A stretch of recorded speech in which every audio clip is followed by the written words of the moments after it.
여러분 안녕하십니까? 오늘은 여러분께 정말 충격적인 상담 현장 하나를 말씀드리려고 하는데요. 이 이야기를 듣고 나면 여러분의 결혼 생활이나 인간관계가 완전히 다르게 보일 겁니다. 얼마 전 한 유명 사주 상담소에 한 여성이 찾아왔습니다.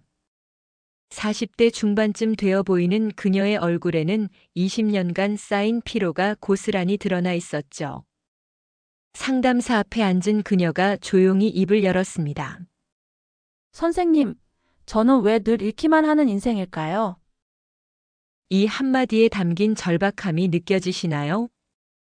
그녀는 결혼 후 20년간 가족을 위해 자신의 모든 것을 바쳤다고 털어놓았습니다. 남편의 사업 자금도 대줬고 아이들 교육비도 전부 책임졌으며 시댁 집안일까지 도맡아 했죠. 그런데 돌아오는 건 섭섭함과 배신감뿐이었습니다. 남편은 점점 더 당연하다는 듯 그녀를 대했고 아이들조차 엄마의 헌신을 무겁게 느끼기 시작했다는 겁니다. 상담사는 그녀의 사주를 펼쳐보는 순간 무언가를 직감한 듯 표정이 굳어졌습니다. 이 여성의 사주에는 심청과 뺑떡 어멈의 운명이 동시에 얽혀 있었던 것이죠. 상담사가 천천히 입을 열었습니다. 그녀의 사주를 보니 정제가 지나치게 강한 구조라는 겁니다. 정제란 무엇일까요? 사주 명리학에서 정제는 정직하고 성실한 재물, 가정에 대한 책임감, 타인을 위한 헌신과 봉사를 의미하죠. 즉, 정제가 강한 사람은 본능적으로 베풀고 희생하는 에너지를 가지고 태어납니다. 상담사가 설명했습니다. 사모님은 전형적인 심청형 여성이십니다. 심청이 바로 이런 인물 아닙니까? 눈먼 아버지를 위해 자신을 인당수에 던진 효녀 심청. 정제의 상징 그 자체죠.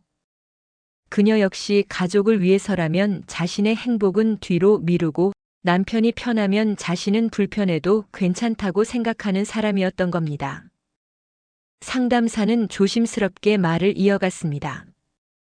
문제는 정제가 적당히 있으면 복이 되지만 지나치게 강하면 독이 된다는 것이죠. 왜냐하면 끊임없이 주기만 하고 받지 못하는 구조가 되기 때문입니다. 그녀는 돈을 벌어도 항상 남을 위해 쓰고 자신에게는 단 한 푼도 투자하지 않았습니다. 옷 한 벌 제대로 사입지 못하고 친구 만나는 것도 사치라고 생각하며 살아왔던 겁니다. 그녀가 고개를 끄덕이며 말했습니다. 맞아요. 선생님, 전 늘 돈을 써도 제 몫이 없는 느낌이에요. 상담사는 바로 이것이 정제가 너무 강한 사람의 전형적인 증상이라고 설명했습니다. 돈이 없어서 불행한 게 아니라 정서적 보상이 전혀 돌아오지 않는 구조 속에서 자신을 소진시키고 있었던 거죠. 그런데 여기서 상담은 놀라운 반전을 맞이합니다. 상담사가 그녀의 남편 사주도 함께 확인해 보겠다고 말했고 사주를 펼쳐본 순간 깊은 한숨을 내쉬었습니다. 남편의 사주에는 편재가 극도로 강하게 떠올라 있었던 겁니다. 편재란 무엇일까요? 상담사가 설명하길 편재는 순간의 욕망, 즉각적인 쾌락, 자기중심적인 소비를 의미한다고 했습니다. 감정보다 욕구가 앞서고 책임보다 즐거움을 우선시하는 기운이죠. 상담사가 비유를 들었습니다. 심청전에 나오는 뱅덕 어멈을 아시죠? 신봉사가 눈을 뜨자마자 재산을 노리고 달려든 그 여자, 바로 편재의 화신입니다. 내 욕망이 최우선이고 남의 희생은 당연하게 여기는 인물.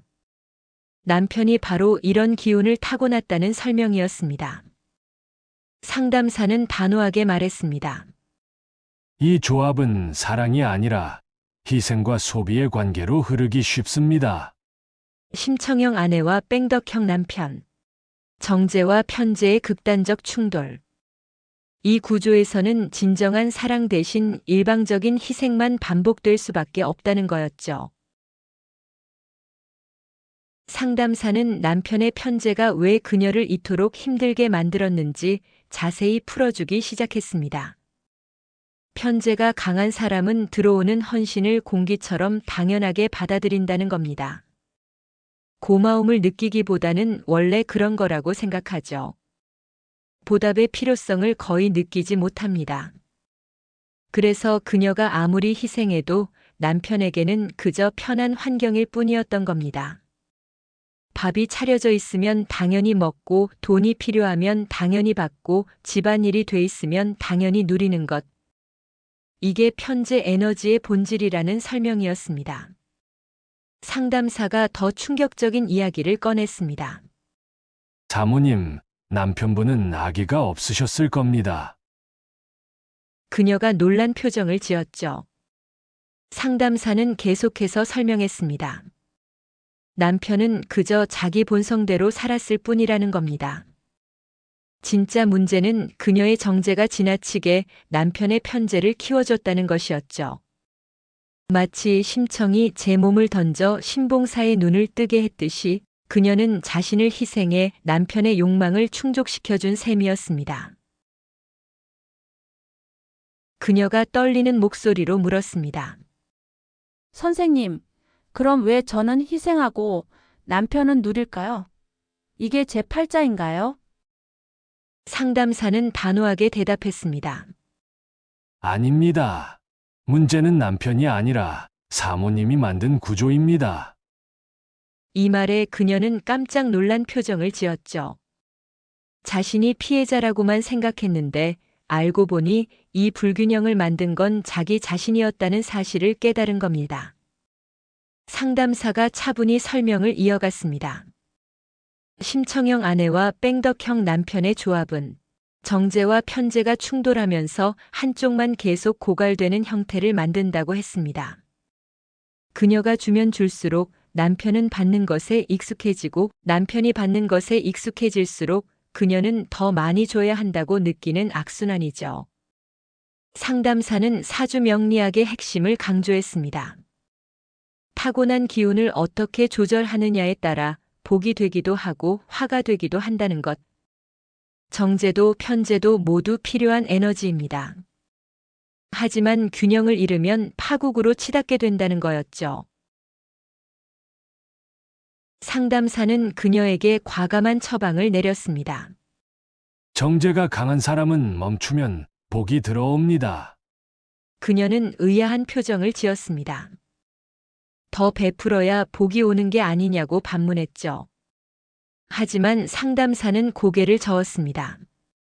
지나친 정제는 자기 소진만 가져올 뿐 진짜 복은 멀어지게 만든다는 겁니다. 상담사는 구체적인 방법을 알려줬습니다. 첫째, 주던 것을 줄이라고 했습니다. 남편이 원하는 걸 다 들어주지 말라는 거죠. 둘째, 책임을 나누라고 했습니다. 집안일도 경제적 부담도 반반 나눠 가지라는 것.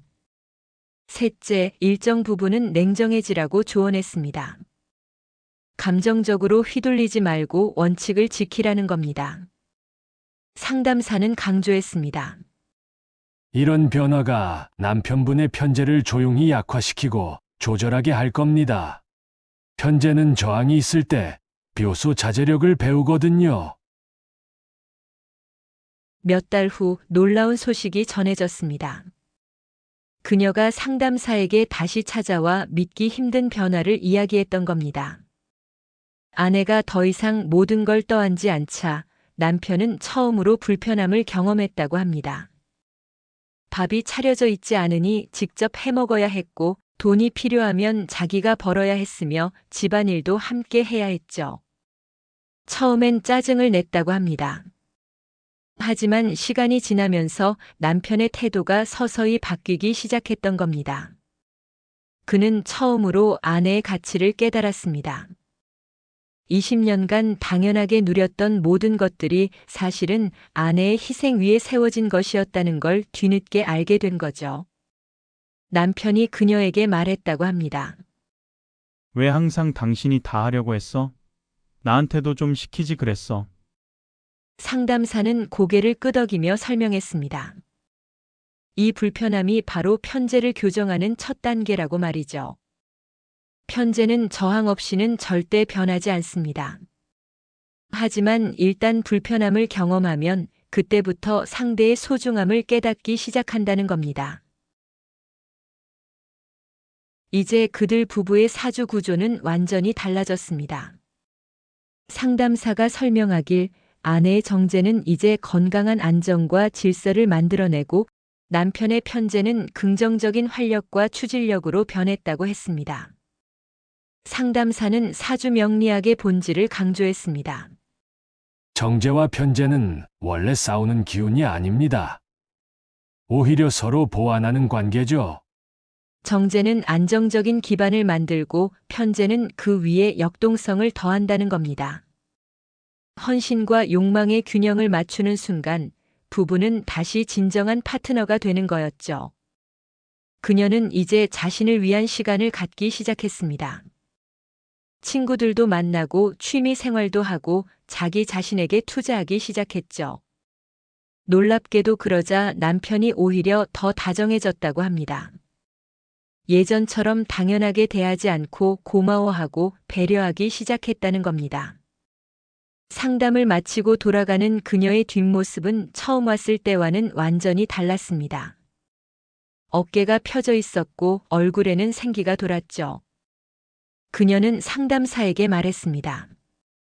처음으로 나를 위한 선택을 할 수 있게 됐다고 말이죠. 여러분, 이 상담 사례에서 무엇을 배울 수 있을까요? 심청의 희생과 뺑덕의 욕망은 사실 우리 모두 안에 있습니다. 누구나 정제와 편제를 동시에 가지고 태어나죠. 중요한 건 그 둘을 어떻게 조율하느냐입니다. 지나친 희생은 사랑이 아니라 자기 파괴입니다. 반대로 지나친 욕망은 행복이 아니라 고립을 부릅니다.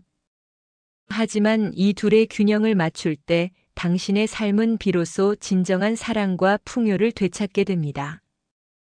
희생이 아닌 조율이 사랑을 지켜줍니다. 이것이 오늘 우리가 이 상담 현장에서 배운 가장 중요한 교훈입니다. 오늘 영상이 도움이 되셨다면 구독과 좋아요 부탁드립니다. 감사합니다.